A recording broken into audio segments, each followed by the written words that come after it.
Mi nombre es Reinier Leivanovo, nací en La Habana, Cuba. Actualmente vivo en Houston, Texas, y soy un artista multimedia. Trabajo con diferentes soportes y materiales y trabajo básicamente en el plano de las ideas. Mi proceso creativo comienza básicamente en la mente y en mi estudio. Mi estudio lo llevo conmigo, en mi computadora, en mi mochila, en mi morral, y puedo producir casi desde cualquier lugar. Trabajo desde una oficina bastante pequeña que comparto con mi habitación ahora mismo, y desde ahí produzco o preproduzco casi todo lo que hago. Casi nunca produzco las cosas yo mismo con mis propias manos, sino que encargo los trabajos a diferentes productores, según sea la idea, según sea el medio, según sea el material que quiera usar. Pero básicamente trabajo con mi computadora. Es un proceso de trabajo muy de investigación, muy de pensamiento. Algunas veces recurro al archivo, muchas veces recurro a internet para buscar información, ya que encontramos casi todo ahí. Casi todo está en internet, lo que hay que saberlo buscar. Y bueno, trabajo dependiendo de la idea, busco talleres o profesionales en diferentes lugares para producir mis obras.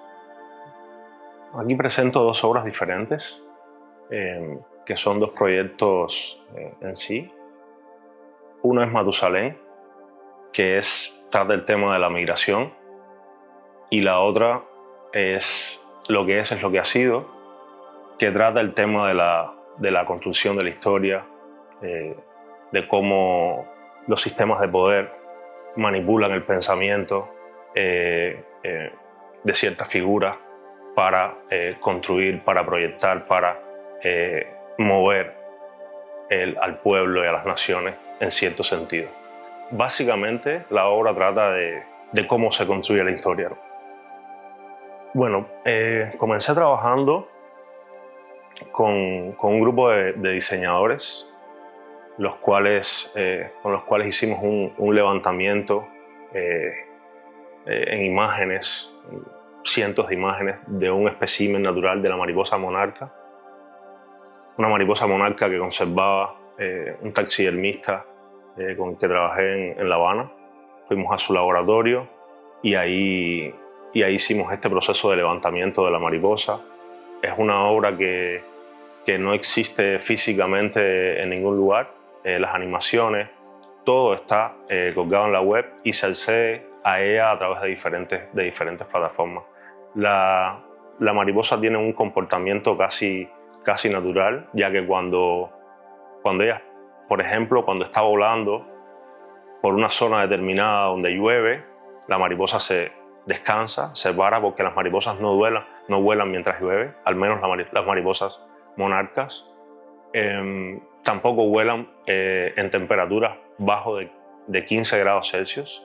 Entonces, este canal de tiempo y la situación geográfica le dicen en la programación a la mariposa qué es lo que debe hacer en ese momento, ¿no? Si debe volar, si debe descansar, y ella se va comportando así a través de toda la línea, una línea que trazamos, un sistema de coordenadas desde Canadá hasta México y desde México hasta Canadá, dos viajes diferentes.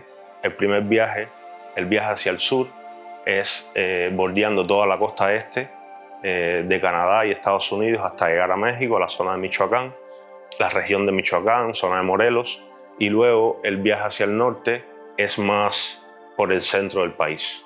Cubre dos de los grandes áreas por las cuales las mariposas monarcas migran en su ciclo vital. Matusalén se debe a la generación de mariposas monarcas más longeva, a la que más dura. Es la generación encargada de preservar la especie, prácticamente. Es la mariposa, es la generación que contiene la información genética que hace que la mariposa vaya del sur de Canadá, que huele más de 6.000 millas en todo su trayecto, que vaya a hibernar, que vuele todo ese tiempo, vaya a hibernar a las montañas de Michoacán y luego regrese. En ese transcurso se suceden de 3 a 4 generaciones. Esa misma mariposa es la que regresa nuevamente a México una vez llegado el invierno en el norte. Es decir, esa mariposa, que pesa menos de 1 gramo, que es un espécimen extremadamente frágil y extremadamente pequeño, contiene la información suficiente como para hacer todo ese viaje épico, ¿no? El mundo se está moviendo constantemente, las poblaciones humanas se están moviendo constantemente en diferentes geografías. Casi siempre estas migraciones humanas son del sur hacia el norte, a diferencia de la mariposa monarca, que vuela. Me parecía eso una metáfora hermosa, porque la mariposa inicia su vuelo en el norte y va hacia el sur. ¿Por qué? Para buscar aquí en el sur el clima perfecto, para buscar las condiciones, para buscar la vegetación adecuada, específica, que le permite a ella entrar en un largo proceso de letargo, de hibernación, y luego continuar ese viaje de reproducción. Los seres humanos generalmente en el mundo de hoy no migramos hacia el sur, casi no, migramos hacia el norte. Y el paralelo, hay un paralelo, o hay un comportamiento en ella, o hay una condición más bien que la hace especial, que es que la mariposa no cree en las fronteras. La mariposa no necesita una visa para cruzar una frontera, para cruzar de un país al otro. La mariposa pasa desapercibida, la mariposa tiene una diplomacia tal que la hace inmune a todas nuestras políticas migratorias, segregacionales, a todas nuestras políticas discriminatorias, o las políticas discriminatorias del mundo, porque no son mías. Y entonces es ahí donde he encontrado así como esa metáfora tan potente, ¿no? de cómo fuera el mundo hoy si fuéramos más como las mariposas, ¿no? Para mí lo primero es que el público pueda detenerse en algo tan específico, tan particular, tan pequeño, pero tan especial. El hecho de retener la atención ahí, el hecho de llamar la atención sobre eso usando un montón de artificios, como son estas proyecciones holográficas que son espectaculares, son prácticamente increíbles. Tú tienes un espacio completamente vacío que se llena, tiene una presencia la mariposa ahí holográficamente, tiene una presencia muy sólida, muy física, a la misma vez que no existe. Y para mí el hecho de invitar al público, a la gente, a que se enfoque en algo que realmente no está ahí, es como invitarlos a pensar, ¿no? El pensamiento es algo intangible, como mismo lo es esta mariposa. Esta mariposa, una vez que tú te quitas los lentes, ya no existe más, ¿no? Y entonces la mariposa permanece volando en tu mente. Eso en primer lugar, y luego como también me interesa que la gente piense en cómo la tecnología afecta nuestras vidas, cómo experimentamos el mundo a través de la tecnología, y por supuesto que la gente reflexiona acerca de lo que es la migración. Lo que es lo que ha sido fue una obra que produje en el año 2020 para la última exposición que hice en Cuba, en la Galería del Apartamento, que tuvo ese mismo título, Lo que es lo que ha sido. Y lo que hice fue un proceso muy, muy sencillo. Tomé un busto de José Martí, un busto que es archiconocido en Cuba. Es un busto que ha sido utilizado para masificar la figura de José Martí. Es un busto que está en casi todas las escuelas del país, también en los centros laborales del Estado, también en muchos parques, en muchos espacios públicos. Está ese busto, y es un busto de formato mediano, más o menos como el que tenemos aquí. Son 40 centímetros de alto, y es un busto que hizo un escultor cubano académico en el año 1936, se llamó Juan José Sicre. Ese busto, tomé el busto original, que lo encontré gracias a un maestro, a un profesor mío de escultura que conservaba conservaba las teselas y los moldes del busto original. Produjo un busto para mí y ese busto le apliqué tantas capas de pinturas como fueran necesarias para casi desaparecer el rostro de Martí.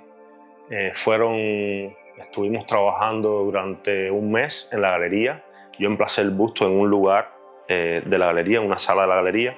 Puse una cámara enfrente, una cámara fija enfrente, y apliqué alrededor de poco más de 10 capas de pinturas diarias por un mes.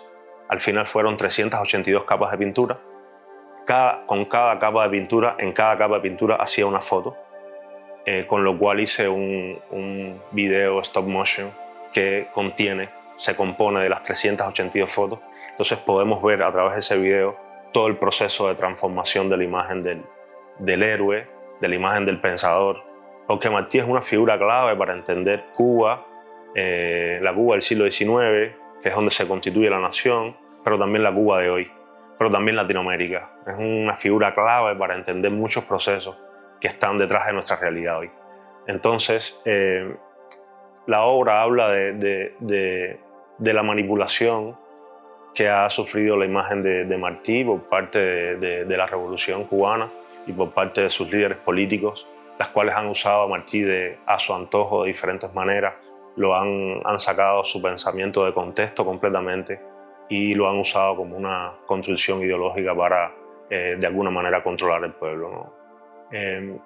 Y bueno, eso también, esta obra parte de algo que el propio gobierno cubano hace con esta figura, que es que ellos pintan de blanco la figura de Martí en cada aniversario de la revolución o en cada aniversario del nacimiento de Martí.